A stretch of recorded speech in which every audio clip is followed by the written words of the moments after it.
Hello student, स्वागत है हमारी ऑनलाइन क्लास में। पिछली ऑनलाइन क्लास में आपको 17.8 के 5 क्वेश्चन कंप्लीट करवा दिए थे। वो 5 क्वेश्चन जो थे वो प्राथमिक आंकड़ों और अवर्गीकृत आंकड़ों पर बेस्ड थे। थोड़ा सा मैं उसको वापस एक बार रिवाइज करवा रहा हूँ, देखिएगा आप लोग सभी लोग। जब प्राथमिक आंकड़े दिए हुए हों और आपको बहुलक ज्ञात करना हो तो कैसे ज्ञात करना बताया था कि अगर प्राथमिक आंकड़े हैं तो जो संख्या सबसे ज़्यादा बार आई हुई है या जिस संख्या की बारंबारता सबसे ज़्यादा है वही बहुलक होगा।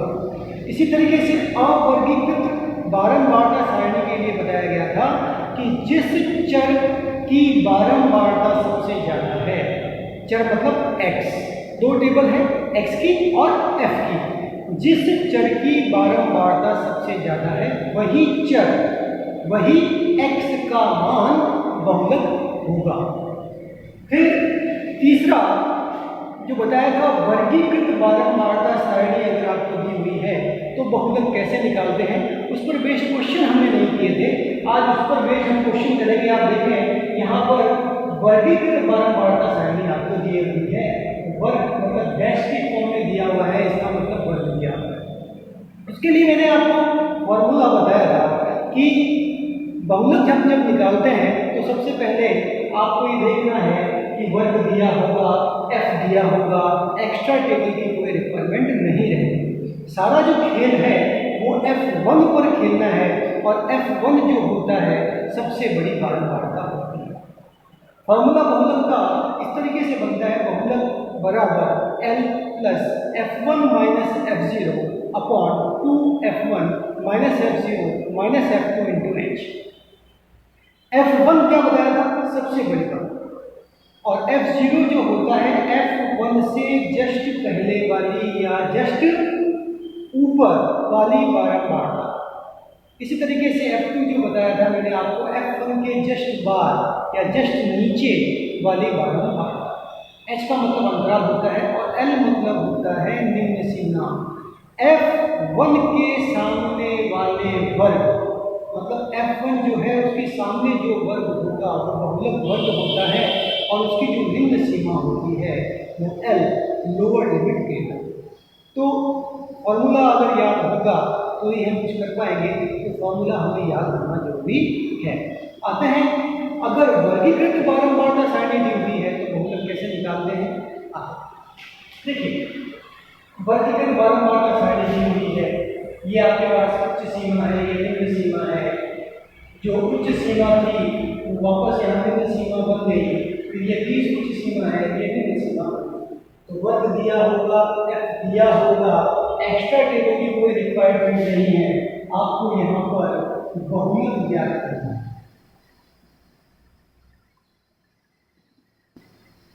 तो बताया था सारा खेल किस पर खेलना है, f1 पर। f1 क्या होता है, सबसे बड़ी बात। ये आपके पास जो है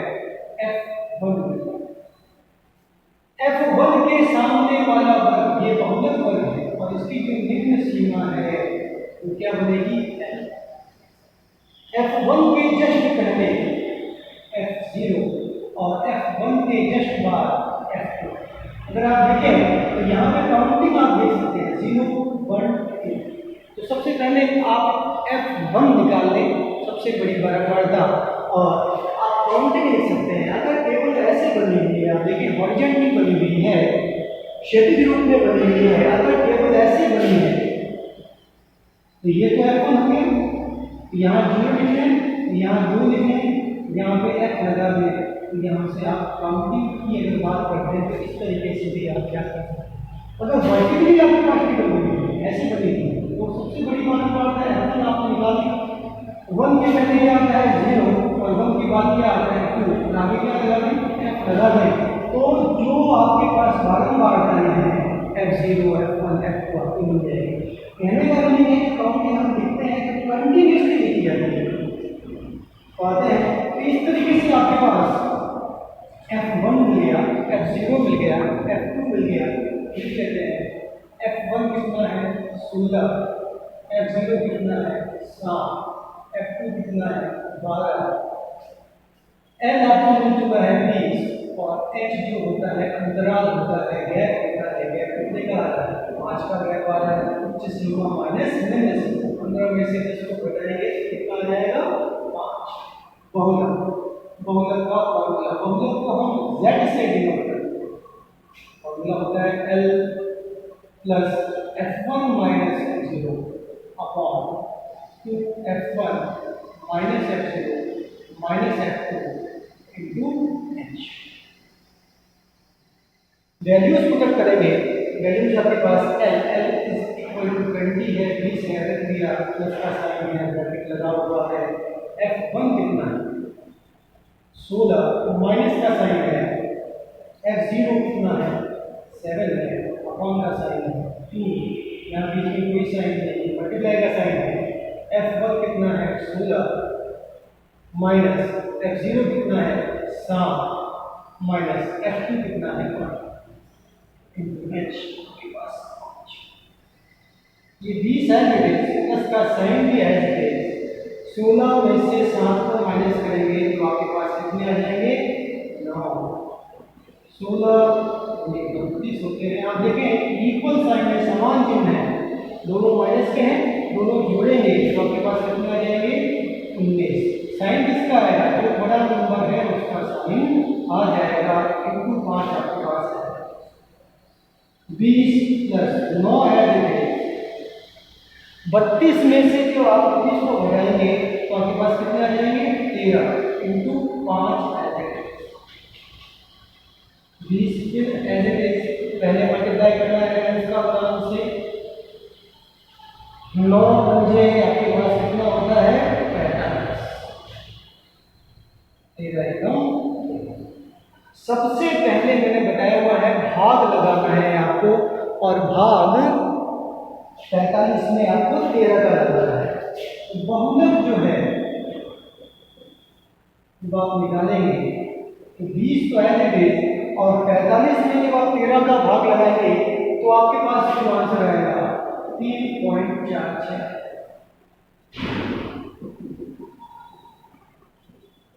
दोनों को ऐड करना है, जोड़ना है, तो 23.46। इस तरीके से क्वेश्चन नंबर 6 जो है बहुलक, उसका आंसर कितना आया 23.46। तो सबसे बड़ी चीज जो है वो फॉर्मूला है, और फॉर्मूले में जो खेल खेलना है उसको खेलना है f1 पर खेलना है, और f1 जो होता है सबसे बड़ी बात 1 बताया था, काउंटिंग लिख लें आप 0 1 2 1 को लिखा हुआ है, 1 के पहले 0 आता है, उसके बाद 2 आता है, इस तरीके से आपको f0 मिल जाएगा, f1 मिल चुका है, f2 मिल जाएगा, और f1 के जस्ट सामने वाला जो वर्ग है उसको हम बहुलक वर्ग कहते हैं, उसके निम्न सीमा जो होगी वो l होगी। इस तरीके से सारी चीजें हमें मिल जाएगी, वैल्यूज हमें पुटअप करनी है और simply multiply divide add subtract यही करना है आपको, और हमें आंसर मिल जाएगा बहुलक बराबर 23.46।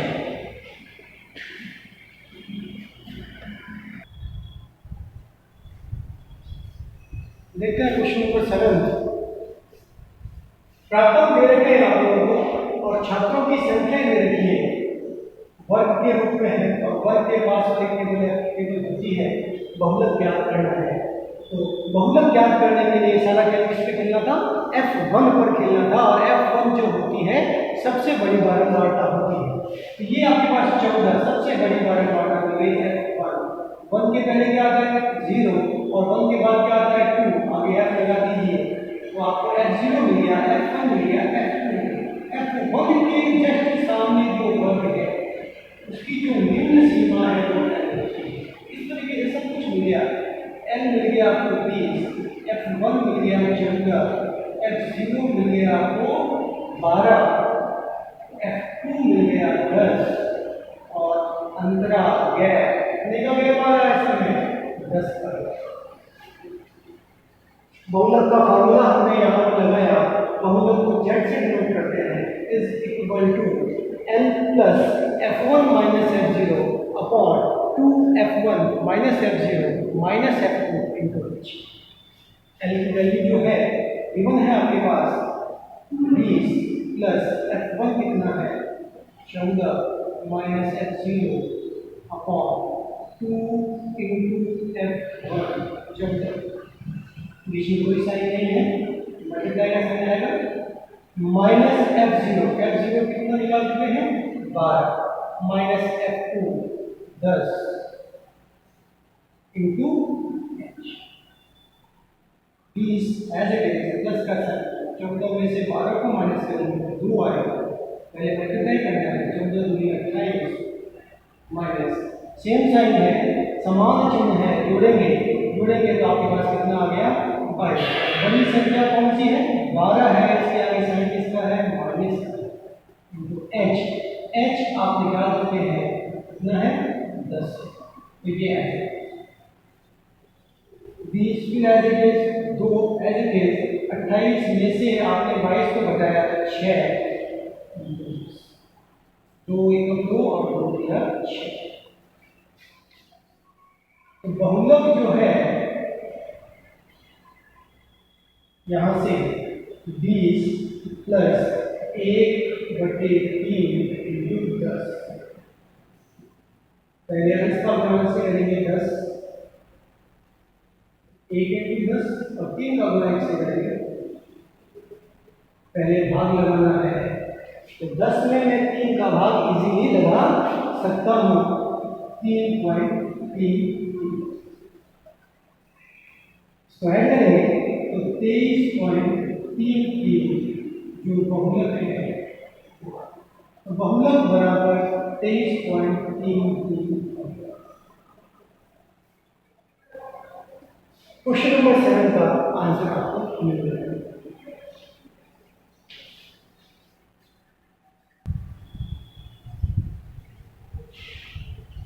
क्वेश्चन नंबर 8 में बात करते हैं,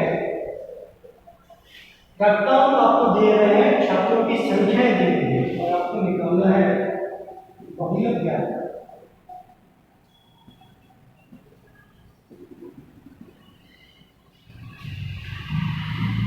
सारा गेम इसमें खेलना था, F1 को खेलना था और F1 होती है सबसे बड़ी बारंबारता। तो क्या बन जाएगा 0 आता है 1 के पहले, 1 के बाद क्या आता है 2 आता है, आगे F लगा दें इस तरीके से F0 F1 F2 मिल जाएगा और F1 के सामने वाले वर्ग की जो निम्न सीमा होती है वो क्या होती है L।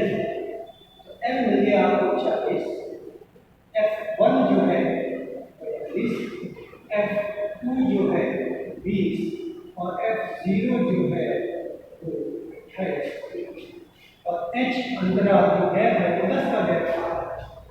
बहुलक का फॉर्मूला पता ही है, 2 बार बता चुका हूँ।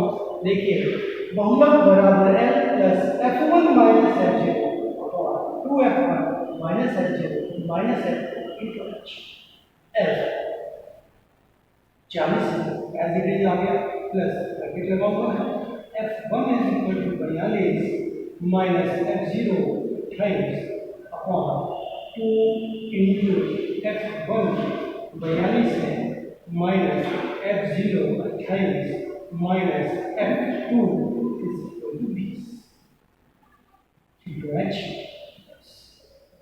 40 अगेन एज इट इज, पहले ब्रैकेट सॉल्व करना है तो 42 में से जब आप 28 को घटाएंगे तो आपके पास 14,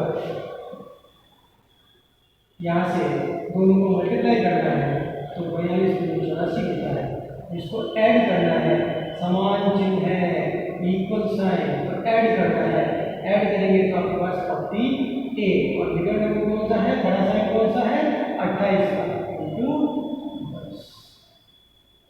40 again as it is, 14 as it is, 84 में से 48 घटाएंगे तो आपके पास कितने आ जाएंगे 36 आ जाएंगे इंटू 10 काट लेते हैं 2 7 14 2 एकम 2 और 2 8 इस तरीके से बहुलक की जो कंडीशन मिली आपको यहाँ तक 40 वैल्यू प्लस 7/18 इंटू 10 अंश का गुणा से कर लीजिए, अंश का गुणा से कर लीजिए 40 70/18 40 अगेन है 70 में 18 का आपको भाग लगाना है तो 18 किया 54 इसका मतलब 3 बार है, ठीक। और जगह 0 उतरा, फिर आपके पास 70 में जब 18 का भाग लगाएंगे तो 3.88 आता है। दोनों को ऐड करते हैं तो 43.88 बहुलक इस तरीके से आपके पास कितना आ गया, 43.88 आ गया। क्वेश्चन 8 है जो हमने कंप्लीट कर लिया।